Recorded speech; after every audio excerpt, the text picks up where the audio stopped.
Namaste friends, welcome back to Saisha Institute channel. Today we will talk about articles, vocabulary, sentences and so on.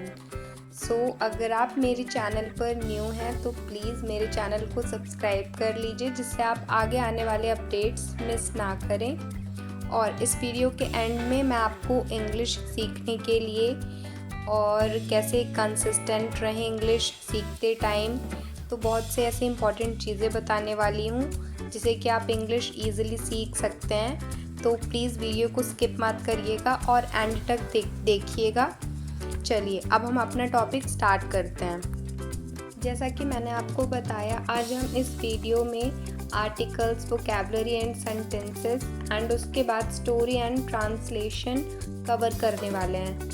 तो इन सारी चीज़ों ये last topic है English का जो मैं आपको बता रही हूँ। इसके पहले मैंने और 5 to 6 वीडियोस अपलोड किए हैं, तो आप उससे जाकर के चेकआउट कर सकते हैं। कल मैंने आपको पढ़ाया था कॉन्वर्सेशन वाला टॉपिक, तो उसके लिए मैंने आपको ये वर्कशीट दी है। यहाँ पे आपको इस fill in the blanks fill करने हैं। मैंने आपको ऊपर क्लूज भी दिए हैं, तो उसकी हेल्प से आप ये सारे fill in the blanks fill कर लेंगे।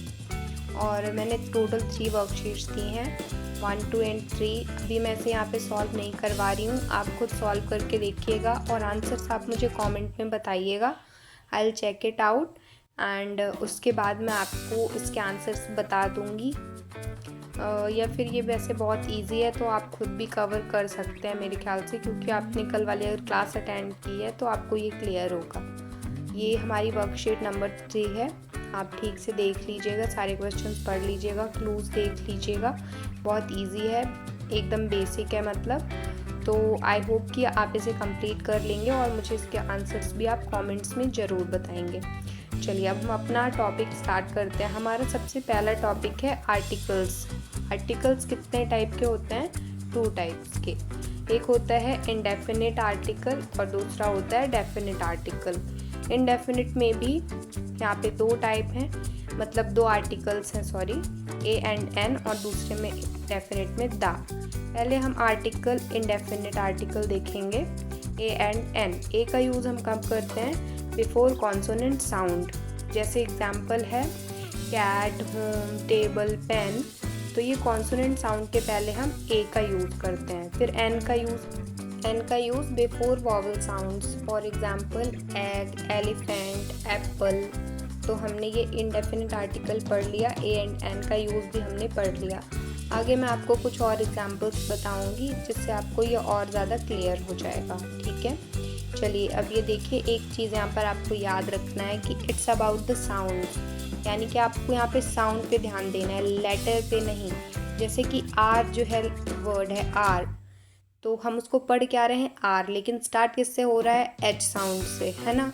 लेकिन जब बोलते हैं तो वॉवल का साउंड आता है, इसलिए हम वहाँ पर क्या यूज़ करेंगे? एन। तो आई होप कि आपको ये क्लियर है।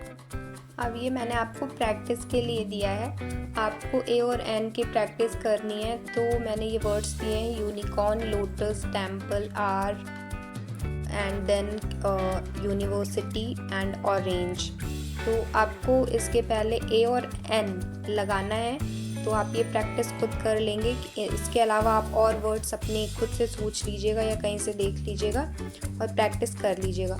चलिए अब हम डेफिनेट आर्टिकल दा के बारे में पढ़ते हैं। तो दा हम कब यूज़ करते हैं? When we are talking about something specific और something that is already been done. हम किसी स्पेसिफिक चीज़ के पहले या कोई ऐसा काम जो ऑलरेडी हो चुका है, तो उसके पहले दा का यूज़ करते हैं। जनरली तो किसी स्पेसिफिक चीज़ को बताने के लिए करते हैं। जैसे एग्जांपल है द गंगा, द टेम्पल, तो इस तरह की चीज़ें, ठीक है। और मैं यहाँ पे और भी एग्जांपल दे दिया है मैंने आपको, the sun, the moon, the book you lent me, the dog on the roof, the Ganga river. तो आप ये सारे एग्जांपल्स भी देख लीजिएगा तो और ज़्यादा क्लियर हो जाएगा। अब आप ये आपकी प्रैक्टिस के लिए है। Blank teacher in our class is amazing and United states of America. आप बताएंगे आप इसके पहले आप क्या फिल करेंगे, तो ये आपको खुद से फिल करना है, ओके। एंड अब हम आगे देखते हैं। तो अब हम नेक्स्ट टॉपिक पढ़ेंगे वोकैबुलरी एंड सेंटेंसेस। अब ये टॉपिक इम्पॉर्टेंट है, इस पे आप लोग थोड़ा ध्यान दीजिएगा।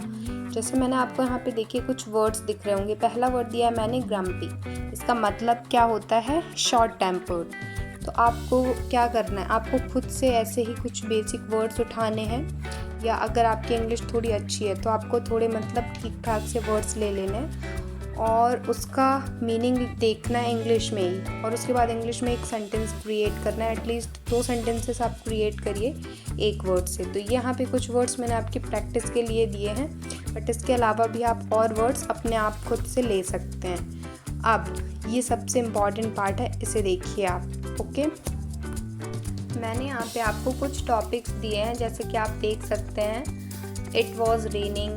Second one is I was absent. I sneaked out from there. आपको क्या करना है, आपको ना स्टोरीज बनानी है, और स्टोरी बनाने के लिए आपका थीम क्या होगा? ये जो मैंने स्क्रीन पर आपको कुछ टॉपिक्स दिए हैं ना, ये आपका थीम है। जैसे आपको मैंने दे दिया इट वॉज रेनिंग, अब आपको इसी एक पर्टिकुलर थीम पे स्टोरी बनानी। अब हमारा लास्ट टॉपिक है वोकैबुलरी एंड वर्ड्स।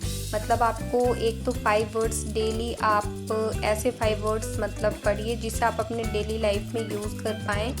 और मैं आपको इंग्लिश सीखने का ना एक बहुत अच्छा वे बताती हूँ। मतलब आपने ये LSRW के बारे में सुना होगा, listening, reading, speaking and writing. इन चारों चीज़ों को ही आपको यूज़ करना है जब आप किसी भी चीज़ को सीख रहे हैं। जैसे आप लैंग्वेज सीख रहे हैं इंग्लिश, है ना, तो आपको ना इंग्लिश सीखने के लिए इन चारों ही चीज़ों का आपको यूज़ करना है, ठीक है। तो आप इंग्लिश में पढ़िए, सुनिए, लिखिए, बोलिए, मतलब पूरे इंग्लिश का ना एनवायरनमेंट क्रिएट कर लीजिए। तो इससे क्या होगा, आप बहुत ही ईजिली ये लैंग्वेज सीख जाएंगे। आई होप फ्रेंड्स आपको मेरा ये सेशन अच्छा लगा होगा, और आप ज़्यादा से ज़्यादा इसे अपने फ्रेंड्स के साथ शेयर करेंगे, अपनी फैमिली के साथ शेयर करेंगे। एंड जो भी आपकी क्वेरीज होंगी तो वो सब आप मुझे कमेंट्स में बता दीजिएगा, I will solve. And please मेरे चैनल को सब्सक्राइब करिए। And thank you for watching. आपने अपना टाइम निकाल कर मेरे वीडियो को देखा, उसके लिए बहुत बहुत धन्यवाद आपका। मैं अब आपसे नेक्स्ट वीडियो में मिलूँगी, तब तक के लिए आप अपना ख्याल रखिएगा। Okay, bye.